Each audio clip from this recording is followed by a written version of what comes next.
Hello students, आज हम बात करेंगे 12th कॉमर्स के सब्जेक्ट अकाउंट्स की।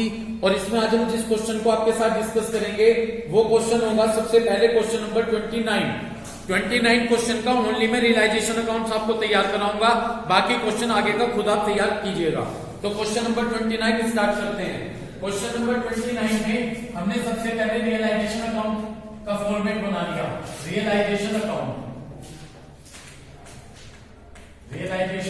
ठीक है भाई। और भाई ये क्वेश्चन बड़े अच्छे से समझना, बड़ा अच्छा लगा। कल मैंने इसे अपनी प्रैक्टिस के लिए किया था क्वेश्चन, बड़ा अच्छा लगा है करके, तो बहुत ध्यान से समझिएगा क्वेश्चन। इसमें आपको एक दो चीज नहीं मिलेंगी देखने को। चलिए स्टार्ट करते हैं। सबसे पहले जब हम रियलाइजेशन अकाउंट स्टार्ट करेंगे तो हम अपनी असेट्स लिख लेते हैं इधर की साइड, ठीक है। तो हमने यहाँ पे लिखा क्या, टू लैंड एंड बिल्डिंग, ठीक है जी। तो हमने डेबिट साइड में लिख लिया टू लैंड और बिल्डिंग, कितने की दी गई है, 5 लाख, ठीक है जी। जो दी गई है 5 लाख रुपीस की। इसके बाद सेकंड ऑफिस इक्विपमेंट, तो यहां पर मैंने लिखा टू ऑफिस इक्विपमेंट। यदि मैं बात करूं ऑफिस इक्विपमेंट की, बड़े आराम से आ जाओ। ऑफिस इक्विपमेंट अमाउंट दी गई है 8000 रुपीज, ओके। इसके बाद नेक्स्ट हमें क्या दिया गया है, स्टॉक। तो हमने यहां पर लिख लिया टू स्टॉक, और स्टॉक की अमाउंट हमको दी गई है 2 लाख रुपीज। इसके बाद हमको दिए गए हैं डेटर्स, तो हमने यहां पर लिख लिए टू डेटर्स। कितने हैं भाई, टू डेटर्स 60,000 रुपीज। इसके बाद यदि मैं बात करूं डेटर्स के बाद प्रोविजन किधर की साइड, बाय साइड हमने लिख लिया बाय प्रोविजन। यदि मैं बात करूं प्रोविजन की, तो वो प्रोविजन दिया गया है कितना, 3000 रुपीज। इतनी बात क्लियर हो गई। उसके बाद बैंक दिया गया है, बैंक किसमें जाएगा, बैंक अकाउंट में। लायबिलिटी साइड पर आ जाइए। जब आप लायबिलिटी साइड में है तो सबसे पहले क्रेडिटर्स दिया गया है, तो क्रेडिटर्स मैंने क्रेडिट साइड में लिखते हैं यहाँ पर बाय क्रेडिटर्स। यदि मैं बात करूं क्रेडिटर्स की, तो क्रेडिटर्स कितने दिए गए हैं, 2,10,000 रुपीज। और देखो बैंक ओवरड्राफ्ट आया है, परसों वीडियो में भी बताया था मैंने 2 दिन पहले कि बैंक ओवरड्राफ्ट आता है तो लायबिलिटीज मानिएगा, लायबिलिटीज मानकर क्रेडिट साइड में लिख दीजिए, और उसका पेमेंट भी होगा। उसका क्या होगा, पेमेंट भी होगा। तो हमने यहाँ पर लिख दिया बाय बैंक ओवरड्राफ्ट, ओके। यहाँ पर मैंने लिख दिया बाय लायबिलिटीज मानकर बैंक ओवरड्राफ्ट लिख दिया। कितना है बैंक ओवरड्राफ्ट, यदि मैं बात करूं बैंक ओवरड्राफ्ट की, तो दिया गया है 50,000 रुपीज। इतनी बात क्लियर हो गई। बैंक ओवरड्राफ्ट के बाद क्या दिया गया है, क्यूज लोन। क्यू है पार्टनर का लोन दे रखा, इसका क्या बनेगा, लेकिन इसकी एक नई चीज देखने को मिली इस क्वेश्चन की, क्यू लोन की, वो मैं आपको बताऊंगा, ठीक है। आगे चलिए। कैपिटल दे रखी है, कैपिटल कहां पर जाएगी, कैपिटल अकाउंट में। आगे पढ़िएगा। पार्टनर्स ने एग्री किया कि फर्म डिसॉल्व हो रही है, और जब डिसॉल्व हो रही है तो आपको ये फॉलोइंग इंफॉर्मेशन दी गई, ठीक। पहला पॉइंट, इन पॉइंट्सों में भी बहुत कुछ है, बहुत ध्यान से कंसंट्रेशन के साथ सुनिएगा। एक डेटर्स फॉर 20,000, जो एक डेटर 20,000 के थे, उन्होंने केवल 12,000 रुपीज देकर ये कह दिया कि मेरा अकाउंट फुल्ली सेटल हो गया। पहली बात, डेटर्स वो होते हैं जिनसे पैसा लेना है। तो एक डेटर्स को 20,000 देने थे 20,000, उसने केवल 12,000 देकर ये कह दिया कि अकाउंट तो हमारा पूरा सेटल हो गया। आगे चलिए।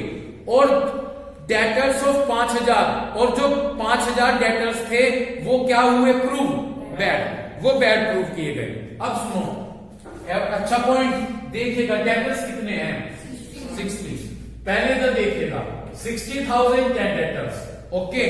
इनमें से एक तो 20 चले गए, कितने चले गए, 20 चले गए, 20, ठीक है। क्योंकि 20 वालों ने कितने दिए, 12, तो 20 तो कम हो गए, और एक कितने बैड बताए गए, 5। तो 60 में से 20 और 1000 और 5000 माइनस कीजिए, 25 माइनस करेंगे तो 35 बचेंगे। तो एक तो डेटर्स से हमें मिले 35, और एक मिले 20 वालों से 12, तो टोटल डेटर्स से हमें 47,000 रुपीज मिले। ये वाली कैलकुलेशन समझ में आई हो, ठीक है। एक बार और एक्सप्लेन कर दूं, आप करूं दोबारा से, ठीक। देखो डेटर्स थे 60 के, आपको पहले पॉइंट में बताया कि एक तो 20 है, 20 वालों ने कितने दिए, 12 देख लेंगे बाद में कितने मिले। पहले हम देखते हैं कितने बचे। 60 थे टोटल, 60 में से एक तो चले गए 20 और बाद में कहा 5000 क्या थे बैड, यानी वो मिल लेंगे बैड डेट्स हैं, वो माइनस कर दिए। कितने बचे? तो एक तो 35 मिले और एक 12 मिले, टोटल कितने मिले? 47। समझ गए? 47। हाँ 47,000 किधर लिख दूं जो डेटर से मिले? By side. ठीक है, किसका यूज करूं? कैश का या बैंक का? बैंक। तो मैंने यहां पर लिखा बाय बैंक अकाउंट, मैंने यहां पर लिख दिया बाय बैंक अकाउंट। ठीक है भाई, कितने? 47। फिर भी कह रहा अगर ये कैलकुलेशन अब भी किसी को दिक्कत करती है तो पूछ लो, कोई दिक्कत नहीं है फिर बताऊंगा। ठीक है भाई, आगे चलिए फिर नेक्स्ट। ये भी बड़ा अच्छा पॉइंट है, दो सेकंड और थर्ड पॉइंट बड़ा अच्छा है। ठीक है, पार्ट ऑफ स्टॉक, स्टॉक का एक पार्ट सोल्ड कर दिया गया 20,000 रुपीज में। ठीक, कितने में बेच दिया? वैसे जरूरत नहीं पड़नी, लेकिन मैं फिर भी कभी कभी बोर्ड में हो सके पॉइंट ऐसा आ जा, लेकिन तुम्हें जरूरत नहीं पड़नी यहां पर, लेकिन मैं फिर निकाल के दिखाऊंगा। ठीक है, स्टॉक 20,000 का सोल्ड किया आपने, यूं नहीं बताया कितने का था, ये कहा कि इतने में सोल्ड कर दिया। ठीक है, ये नहीं बताया कि कितने का वो स्टॉक था। पहले तो ये देख लो, जरूरत नहीं है लेकिन मैं फिर भी समझा रहा एक्स्ट्रा नॉलेज के लिए। ठीक, 20,000 का था वो। ठीक, वो पार्ट जो बेच दिया, ये नहीं था कि कितने का बेच दिया 20 में, ये जानना जरूरी है कि कितने का वो था पार्ट जो बेचा। कितने ज्यादा पे बेचा? 25%। तो मल्टीप्लाई 100 अपॉन 125 कर दियो, 100 में 25 ऐड कर दियो नीचे, 100 अपॉन 125 तो 16,000 का था वो। जो 16,000 का था वो कितने में बेच दिया? 20,000 में। लेकिन इस 60 की ऐसे पॉइंट दे रखे हैं आगे, इस 16 की जरूरत पड़ेगी निकालने की। ठीक है, लेकिन फिर भी समझ लो, क्लियर हो गया। तो 16 का था, कितने में सोल्ड कर दिया? 20 में। समझ गए भाई? ठीक, तो स्टॉक इन्होंने बेच दिया 20,000 में। कहां जोड़ दो जाकर? बैंक में। असेट्स है तो यहां पर जाकर मैंने कितने ऐड कर दिए? 20,000। कोई दिक्कत? इसके बाद आगे चलिए, इसके बाद आगे क्या कहा गया पढ़ू? Office equipment was accepted by the creditors for 7,000 in full settlement. ठीक है, एक क्रेडिटर्स ने क्या करा, एक क्रेडिटर्स जो थे 7,000 का ऑफिस इक्विपमेंट ले लिया। तो इसकी तो कोई एंट्री इस लाइन की होगी नहीं, क्योंकि क्रेडिटर्स के बदले क्या जा रहा? ऑफिस इक्विपमेंट, असेट्स जारी। तो यदि लाइबिलिटीज के बदले असेट्स दी जाती है, उसकी हम कोई जर्नल एंट्री नहीं करते। समझ गए? अब अगली लाइन में चलो, अनदर क्रेडिटर्स। इसके बाद जो बात दूसरे क्रेडिटर्स थे 40,000, कितना प्राइस था उनका? Was paid only 40% in full settlement of his account. 40 के थे, इधर देखो 40,000 के थे क्रेडिटर्स, लेकिन उनका 40% में पेमेंट करके उनका अकाउंट सेटल कर दिया। यानी कितना? गलत कर रहा क्वेश्चन, समझा के सही कर रहा। क्वेश्चन है बढ़िया, अपना आप करते तो दिमाग लगाना पड़ता, बड़ी डिफिकल्टी होती करने के लिए, और आगे भी पॉइंट आएगा इसलिए करा रहा हूं। ठीक है ना जी? तो 40,000 का कितने परसेंट? 40%। यानी इतनों को हमने, जो 40,000 क्रेडिटर्स थे उनको हमने कितना पे कर दिया?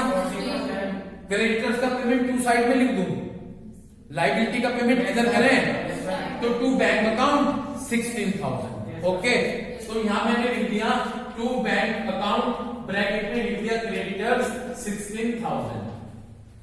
ठीक है भाई, टू बैंक अकाउंट क्रेडिटर्स 16,000। मुझे उम्मीद है पॉइंट क्लियर हो गया होगा।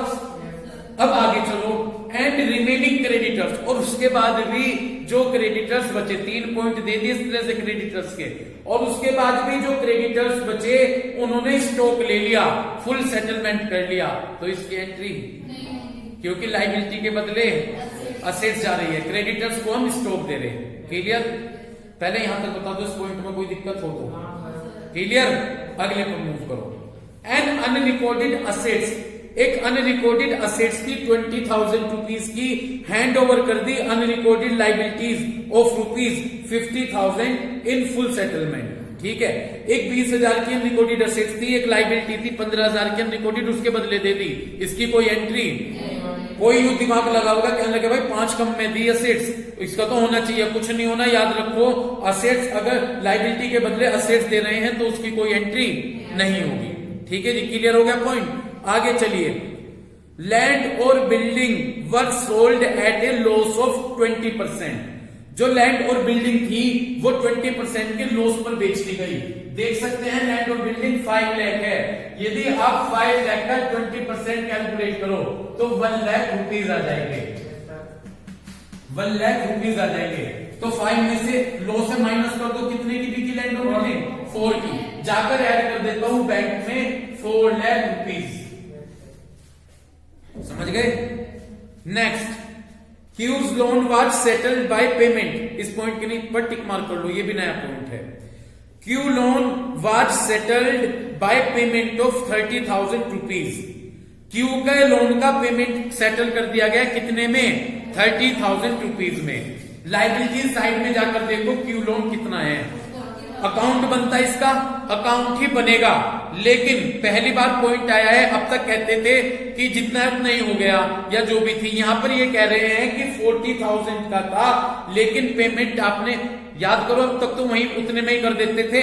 अब जब पार्टनर का लोन अकाउंट बनाते थे तो जितनी अमाउंट थी फुल अमाउंट पे कर देते थे, लेकिन कहा लोन तो था क्यू का 40 का और आपने पेमेंट किया कितना? 30। कम कर रहे भाई, कितना कम कर रहे? प्रॉफिट हो गया, प्रॉफिट हो गया 10,000 का। रियलाइजेशन अकाउंट के क्रेडिट साइड में लिखोगे बाय क्यूज लोन के नाम से। किस नाम से? By Q's loan. इतनी बात क्लियर हो गई? तो यहां पर आप लिखेंगे बाय क्यूज लोन 10,000 रुपीज, जो 10,000 का प्रॉफिट हुआ उसे हमने ट्रांसफर किया यहां पर। समझ गए? न्यू पॉइंट है ना? ठीक, क्लियर। अब एक बात बता दूं, मैं आगे तो ज्यादा जाना नहीं, लोन तक जब लोन अकाउंट बनाओगे, हाँ, बाय बैलेंस लिख दियो, टू कैश टू बैंक लिख दियो, जितना था 30 लिखोगे और लिख देना टू रियलाइजेशन अकाउंट 10,000। तो लोन में ये फर्क बैठेगा। तो लोन जब अकाउंट बनाओगे टू बैंक के नीचे क्या लिख दोगे? टू रियलाइजेशन 10,000, बैंक में 30 और उसमें 10। समझ गए? ठीक। रियलाइजेशन एक्सपेंसेस 16,000 रुपीज है। कौन पे कर रहा? हाँ, ये तो भाई पार्टनर पे कर रहा। जब पार्टनर पे कर रहा तो किधर की साइड शो कर दो? To side. तो यहां पर हमने लिखा क्या? To R capital. Okay, bracket में क्या लिख दूं? Realisation expenses. इतनी बात क्लियर हो गई? कितने हैं? 16,000 रुपीज। सारा करने के बाद हो गए सारे पॉइंट। लास्ट में चेक करें कोई लायबिलिटी तो नहीं बचती है? बिल्कुल बचती है। बैंक ओवरड्राफ्ट, क्रेडिटर्स हो गए, बस बैंक ओवरड्राफ्ट बचते हैं। तो यहां पर मैंने लिखा टू बैंक अकाउंट और ब्रैकेट में मैंने लिख दिया बैंक ओवरड्राफ्ट। कितना है बैंक ओवरड्राफ्ट? 50,000 रुपीज। यहां तक कोई दिक्कत हो तो बता दीजिए। क्लियर? बस जी, अब हम चेक करेंगे कि प्रॉफिट हुआ है या लॉस। यदि आप चेक करें क्वेश्चन में जाके क्या बचा हुआ है? लॉस। इतनी बात क्लियर हो गई? लॉस कब बचेगा? जब डेबिट साइड का टोटल एक्सेस होगा। तो यहां पर मैंने लिख दिया लॉस बाय लॉस। कौन कौन पार्टनर है? पी, क्यू और आर। ठीक है भाई, यहां पर मैंने टोटल लगा लिया। यहां पर जब मैं टोटल लगाऊंगा तो ये आएगा यहां पर कितना? टोटल 8,50,000। तो 8,50,000 में से ये हम माइनस कर देंगे सभी आइटम, तो ये बचेंगे जी हमारे 1,10,000 रुपीज। कितने बचेंगे? समझ गए क्या? लॉस बचा भाई 850 में से माइनस कर दिया, लॉस 110 का क्या रेशो दे रखा? ठीक, बस ये आ गया हमारा 22,000। उसके बाद 44,000 और उसके बाद 44,000 रुपीज। इसके बाद आपकी बात क्लियर होगी? ठीक, इस क्लियर है बात आपके? यहां तक कोई दिक्कत? अगला क्वेश्चन मूव करो। क्वेश्चन नंबर, इसका आगे का जो भी कुछ बनेगा वो आप खुद से तैयार कीजिएगा। ठीक है भाई? इतना मैंने करा दिया, बाकी आप खुद से मेहनत कीजिएगा बैठकर। अब कौन सा क्वेश्चन है इससे नेक्स्ट? क्वेश्चन नंबर 30 का मैं आपको रियलाइजेशन अकाउंट बनाकर देता हूं, बाकी आप खुद से बनाएंगे। रियलाइजेशन अकाउंट फॉर्मेट बना देता हूं, पर्टिकुलर अमाउंट और पर्टिकुलर अमाउंट। यहां तक कोई दिक्कत है क्या भाई? ठीक, स्टार्ट कीजिए नेक्स्ट क्वेश्चन। नेक्स्ट क्वेश्चन में ये कहा गया कि एबीसी, इस क्वेश्चन से भी 2 पॉइंट आपको, 1 या 2 पॉइंट नहीं मिलेंगे। एबीसी 3 पार्टनर्स दिए गए हैं, उनका प्रॉफिट और लॉस रेशो 2:1 है, उनकी बैलेंस शीट दे रखी है। चलिए पहले तो मैं इधर असेट्स लिख लेता हूं, ठीक है। मैंने यहाँ पर अपनी असेट्स लिख ली। सबसे पहले क्या दिए गए, डेटर्स, तो मैंने लिख लिया यहाँ पर 2 डेटर्स, कितने हैं 40,000। उसके बाद हमें क्या दिए गए हैं, स्टॉक, तो हमने यहाँ पर लिख लिया 2 स्टॉक। स्टॉक कितने हैं यहाँ पर 60,000। ओके, उसके बाद 2 इन्वेस्टमेंट 25,000। कितने हैं भाई, 25,000। Okay, very good, 25,000। Next machinery 80,000। तो मैंने यहाँ पे लिख दिया 2 मशीनरी, कितनी 80,000। ठीक, उसके बाद मशीन के बाद प्रीपेड एक्सपेंसिव, तो हमने लिखा यहाँ पर 2 प्रीपेड एक्सपेंसिव 3,200। गुडविल, वैसे तो पिछले चैप्टर में गुडविल क्या होती है हमारे लिए, एपीयर, ठीक है, लेकिन यहाँ पर इसका रूल है, यहाँ पर इसे हम असेट्स कंसीडर करेंगे। 2 गुडविल, कितना है गुडविल 38,800। उम्मीद है ये सभी आइटम्स क्लियर हुए होंगे। जो ये सी कैपिटल दे रखा है ये जाएगा कैपिटल, लेकिन किधर की साइड लिखोगे, 2 side, debit side. Very good, इधर आ जाइए लायबिलिटीज में, बैंक ओवरड्राफ्ट, फिर क्या गया लायबिलिटी, तो बैंक ओवरड्राफ्ट को क्या मान ले, लायबिलिटीज। तो मैंने यहां लिखा बाय बैंक ओवरड्राफ्ट, ठीक है। कितना है बैंक ओवरड्राफ्ट 21,000। उसके बाद मैंने लिखा बाय क्रेडिटर्स, कितने हैं क्रेडिटर्स 86,000। By creditors 86,000। ओके, उसके बाद प्रोविडेंट फंड, तो क्या लिखूं, बाय प्रोविडेंट फंड 18,000। तो मैंने यहां पर लिख दिया बाय प्रोविडेंट फंड, कितना 18,000। ओके, इसके बाद कैपिटल जाएगा कहां पर, कैपिटल अकाउंट में। ओके, नेक्स्ट नीचे पढ़िए, यू आर इन्फॉर्म दैट, आपको इन्फॉर्म किया जाता है, इस पॉइंट को ध्यान से पढ़ना। बी को अपॉइंट किया गया है कि भाई आपका काम है असेट सोल्ड करने का। जब डिसोल्यूशन हो गया तो डिसोल्यूशन पे असेट सोल्ड की जाती हैं, तो वो जिम्मेदारी किसकी दी गई, बी की। और कहा गया कि आपको 5% कमीशन मिलेगा, ही इज रिसीव, उसे 5% अमाउंट मिलेगी, जितना पैसा डेटर्स, स्टॉक और मशीन से मिलेगा उसका 5% उसे कमीशन दिया जाएगा। किसको, बी को, जितनी अमाउंट मिलेगी। And is to bear, underline कर लो इस लाइन पर, और वो सारे खर्चे अपने आप करेगा। सारे खर्चों की जिम्मेदारी किसकी होगी, बी की। अब सुन लो पहले मेरी बात, जो पॉइंट जिस वजह से क्वेश्चन बताया जा रहा, बी को जिम्मेदारी दी गई असेट्स बेचने की, उसे 3 आइटम बता दिए, उनसे जो पैसा मिलेगा उस पर 5% क्या मिल जाएगा, कमीशन। और कहा कि अगर हमको कमीशन दे देंगे उसके बाद जो खर्चे होंगे वो सारे खर्चे आपने करने। तो अगर कोई आगे खर्चे दिए गए होंगे उस खर्चों की कोई एंट्री नहीं होगी, क्योंकि वो खर्चे कौन करेगा, बी। और ये पार्टनरशिप फर्म बना रही, ना कि बी बना रहा, समझ गए। पार्टनरशिप फर्म तो क्या दे देगी, केवल 5% अमाउंट, तो वो यहाँ पे आ जाएगा बी के लिए, ठीक है। लेकिन यदि कोई खर्चे करेंगे डिसोल्यूशन के, वो कौन करेगा, साफ दे रखा लाइन में कि सारे खर्चों की जिम्मेदारी किसकी, बी। अब यहाँ बी को बना नहीं रहा अपना अकाउंट, ये तो पार्टनरशिप फर्म बना रही, तो आगे जो खर्चा है वो नहीं मिलने बी को, ठीक। पढ़िएगा आगे, बैड डेब्ट्स। अब बताना शुरू करा बैड डेब्ट्स कितने होंगे, ठीक है। बैड डेब्ट्स किस पे होंगे, तो डेटर्स से हमें पैसा मिलेगा, ठीक। हम यहाँ पर लिख देते हैं, यहाँ पे कैश बैंक कुछ नहीं है ना, तो हम क्या लिखते हैं, जो मर्जी बोल रहा हूं, बाय बैंक लिख दिया मैंने, बाय बैंक अकाउंट। देखिएगा डेटर से कितने पैसे गए, 5,000 रुपीज काहे के हैं, सॉरी 5 नहीं 2,000 बैड डेट्स के हैं। देखो डेटर्स कितने हैं, 40 में से 2 माइनस कर दो, तो डेटर्स से हमें 38,000 मिले। और एक सिंपल सा तरीका है, उसे 3 चीज पे जो पैसा मिल रहा है उसका 5% निकालना। तो पहले में 3 चीज ले लो, बाकी अलग लिख लियो, क्योंकि उस अमाउंट का सीधा 5% निकाल देंगे। अगर आपने और भी उन 3 कौन है वो 3 असेट्स, तो पहले इन तीनों का प्राइस लिख लो, और ना लिखियो यहाँ पे बैंक में, और होंगे तो अलग लिखियो, क्योंकि उन पे सीधा 5% निकाल देंगे।